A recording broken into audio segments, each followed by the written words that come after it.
नाजरीन, ज़िला पुंछ के बाइला गांव जहां 8 मई को ज़बरदस्त पाकिस्तानी शेलिंग हुई थी। पाकिस्तान की तरफ से इस शेलिंग में मुतादिद मकान, गाड़ियां, पेड़ पौधे और इमलाक का बेतहाशा नुकसान हुआ था। इस गांव में आज भी लोग डरे हुए हैं। इन लोगों पर क्या कुछ गुजरी, अब कैसा माहौल है, ऐसी जंगी और खौफनाक सूरत हाल से निपटने के लिए हुकूमत और इंतज़ामिया को क्या करना होगा, नुकसानात को लेकर इंतज़ामिया से क्या कुछ कहा, जिसको लेकर बाइला गुजर बस्ती में तबाह हाल घर के मालिक अब्दुल मजीद और इम्तियाज़ अहमद के घर से मोहम्मद लतीफ़ ने अपनी रोदात कुछ इस तरह बयान की। हाँ, बहुत ज़्यादा गोलाबारी हुई है और आपने खुद देखा होगा इस मकान की क्या हालत है। हम यहाँ पे 20 आदमी थे उस वक्त रात को, जिससे हैवी शेलिंग शुरू हो गई। उस वक्त छोटे छोटे बच्चे थे हमारे यहाँ पे, हमने बड़ी मुश्किल से उठा के हम यहाँ से निकले और बहुत ज़्यादा शेलिंग हो रही थी। यहाँ कोई समझ नहीं आ रही थी किस तरफ से आ रहे हैं। हमें बहुत मुश्किल से हम यहाँ पे निकले 10 मिनट पहले। अगर 10 मिनट पहले हम निकले ना होते तो यहाँ पे 10-20 आदमी मर जाते। यहाँ आपने खुद देखा होगा 2 मकान डैमेज हो गई, गाड़ियाँ 2 टोटल लॉस हो गई हैं। यहाँ एक नीचे वाला मकान है वो भी ख़त्म हो गया है। ये उस वक्त उधर ही थे जहाँ हमारे साथ यहाँ शेल नज़दीक लगा और हमारे इस शेड पे लगा, उस वक्त हम इधर ही थे। उसके बाद हमने यहाँ से भागे इधर पार की तरफ थे। उस वक्त बहुत बच्चे रो रहे थे, बहुत डर गए हुए थे। बड़ी मुश्किल से हमें कुछ बीमार आदमी थे, उनको हमें उठा के भागना पड़ा रहे थे। हमारे साथ पेशेंट भी थे। यहाँ तो करने चाहिए, यहाँ हालत देखी होगी। यहाँ बहुत डर लग रहा था लोगों को। यहाँ बंकर की तो बहुत ज़रूरत है। यहाँ हमें समझ ही नहीं आ रही थी शेलिंग किस तरफ से आ रही है, हमें कोई पता नहीं चल रहा था। सब लोग डर गए हुए थे। नहीं आए थे यहाँ तहसीलदार साहब आए थे, SHO साहब आए थे, यहाँ एजाज साहब आए थे। और रहने के लिए कोई जगह नहीं है, आपने खुद देखा होगा यहाँ रहने के काबिल ही नहीं। हमारे जो ऊपर चादरें थी वो ख़त्म हो चुकी हैं, पानी अंदर, जिस बारिश होती है पानी अंदर आ रहा है। हमें रहने के काबिल भी ये मकान नहीं रहे। हमारी मदद होनी चाहिए गवर्नमेंट की तरफ से भी, LG साहब की तरफ से भी, कि हमारी कोई मदद करें, हमें रहने के लिए कुछ ना कुछ तो कुछ करें। अब्दुल मजीद के करीब ही मोहम्मद इब्राहिम का घर भी इस शेलिंग में तबाह हुआ और आज भी इनका ख़ानदान बच्चों समेत घर से बाहर रहने पर मजबूर है। मोहम्मद इब्राहिम का मकान, जिनके घर के अतराफ व अकनाफ में कई गोले गिरे हैं, मकान पर गिरने से मकान भी चूरा चूरा हो चुका है। मोहम्मद इब्राहिम का मकान है जिनके घर के अतराफ व अकनाफ में कई गोले गिरे हैं, मकान पर एक गोला गिरने से मकान भी चूरा चूरा हो चुका है। मोहम्मद इब्राहिम का मकान है जिनके घर के अतराफ व अकनाफ में कई गोले गिरे हैं और एक गोला मकान के ऊपर गिरने से मकान भी चूरा चूरा हो चुका है। और इस वक्त क्या कुछ खौफ और डर का माहौल है, आइए सुनते हैं मोहम्मद इब्राहिम से। बहुत नुकसान हुआ है हमारा। परसों रात 9 तारीख को 12 बजे शुरू हो गए थे, हम इधर अंदर ही थे तो बहुत शेलिंग हुई। तो यहाँ बचने का बहुत मुश्किल था, यहाँ निकलने का। तो बहुत नुकसान हुआ है हमारे मकानों का। तो अल्लाह का ये शुक्र है कि जान बच गई है। हम निकले बहुत मुश्किल से, यहाँ से निकले। यहाँ तकरीबन हमारी ज़मीन में, यहाँ हमारे मकानों में तकरीबन 50 से ज़्यादा गोले पड़े। तो करके 500 रुपये पे ये बनाया था, तो उन तो ख़त्म हो गए मकान सब कुछ। तो आज तो बहुत मुश्किल है, यहाँ डर लगता है। आज आए हम यहाँ घर, हम उधर मंडी में थे, तो आज तो बहुत मुश्किल है, सब कुछ ख़त्म हो गया है अंदर। मकान का भी बहुत नुकसान हुआ है। मकान तो ये रहने के काबिल है ही नहीं है। कहाँ से लाएंगे आप, कैसे बनाएंगे मकान? हमारे पास तो कुछ भी नहीं है। हम मज़दूरी करते हैं, महीने में 5-6 दिन अगर मज़दूरी लग जाए तो करते हैं, बाकी हम कहाँ से लाएंगे तो बनाएंगे। गवर्नमेंट ही कुछ तामन करे तो हमारा कुछ बन सकेगा।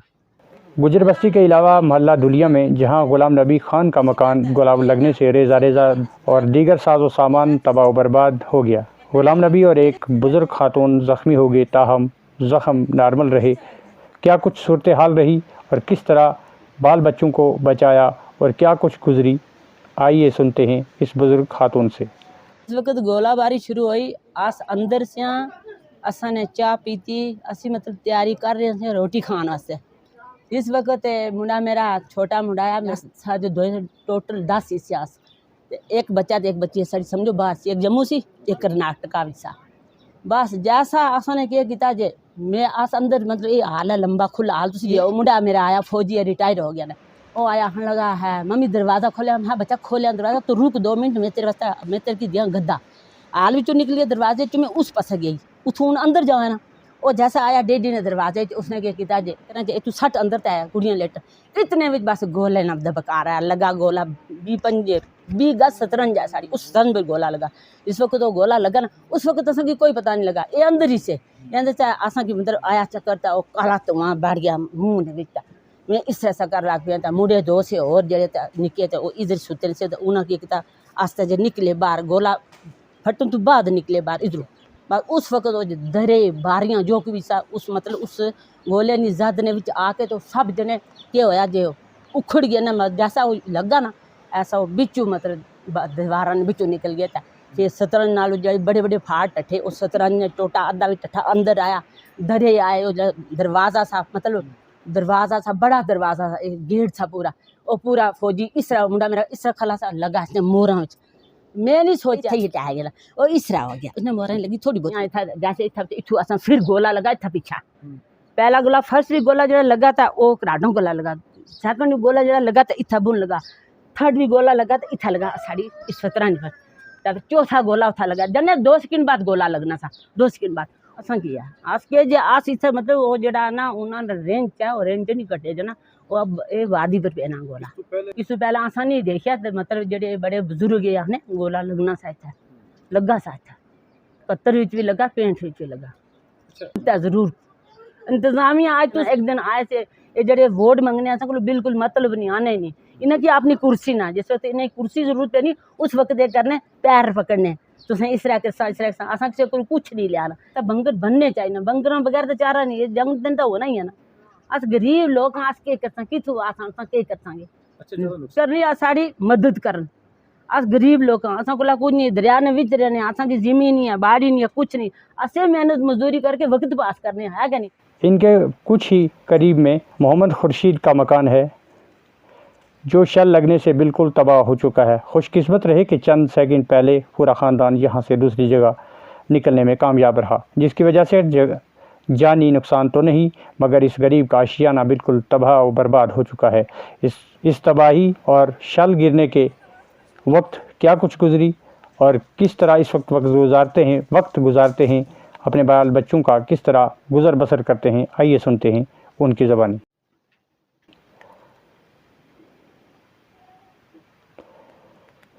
मोहम्मद खुर्शीद के बाद मोहम्मद अयूब के मकान के करीब भी लगे शल की वजह से घर को नुकसान पहुंचा है। यहाँ सैकड़ों पेड़ पौधों को भी शदीद नुकसान हुआ है। लोगों में बेतहाशा डर है। इस हवाले से मोहम्मद अयूब के भाई ने बताया कि जब ये शल गिर रहे थे उस वक्त क़यामत का समा था।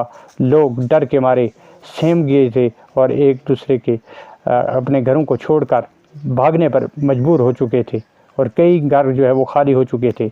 इसके अलावा भी बाइला में मुतादिद महल्लाजात मुतासर हुए। इस हवाले से मोहम्मद अयूब के भाई ने ये तफसील बयान की। देखो जी बड़े परेशान हो गए, बच्चे डर गए, पानी पीने मुँह गला सूख गया, गल बंद हो गई बिल्कुल। आवाज़ ऐसे धमाका होया तो बस सारे एक कमरे में इकट्ठे हो गए यहाँ, तो बहुत परेशान यहाँ पर निके की सवाई बंद हो गई, गाली करनी बंद हो गई। तो जिस नाल बहुत परेशानी बहुत सख्त इस वजह से कोई होना चाहिए जिस वजह से ताकि बंदा बच सके और के मतलब बैंकर को ज़मीन 200 है जिसमें 10-50 बंदा उस बैंकर भी रह सके। और बहुत परेशानी इसे एकदम मतलब निशान ने भी चैन सड़ा मकान जाए बहुत नुकसान मौका देख के जी जो नुकसान मसला होया ना तो उसना मतलब असा की मदद हो जाए करनी चाहिए नहीं गवर्नमेंट ने और के। लोगों से बात करने पर यह पाया कि अब भी लोग डरे हुए हैं, सहमे हुए हैं। बरसों मेहनत मजदूरी से बाल बच्चों के लिए तैयार शुदा आशियाने एक लम्हा में मसमार हो चुके हैं। मुसीबत और परेशानी के इस आलम में ज़िला इंतज़ामिया, रियासती व मरकज़ी हुकूमत इन लोगों की बाज़ाबतकारी के लिए ठोस इक़दाम उठाए और बैंकरों की तामीर के लिए आला सतह कोशिश करके बैंकरों की तामीर यकीनी बनाई जाए ताकि कम से कम लोग अपना आप महफूज कर सकें और फिलफौर इनके लिए हंगामी बुनियादों पर इमदादी सरगर्मियाँ शुरू की जाएं ताकि ये लोग फिर अपने घरों में आबाद हो सकें। रियाज मलिक, दही आवाज़ के लिए मंडी बायला।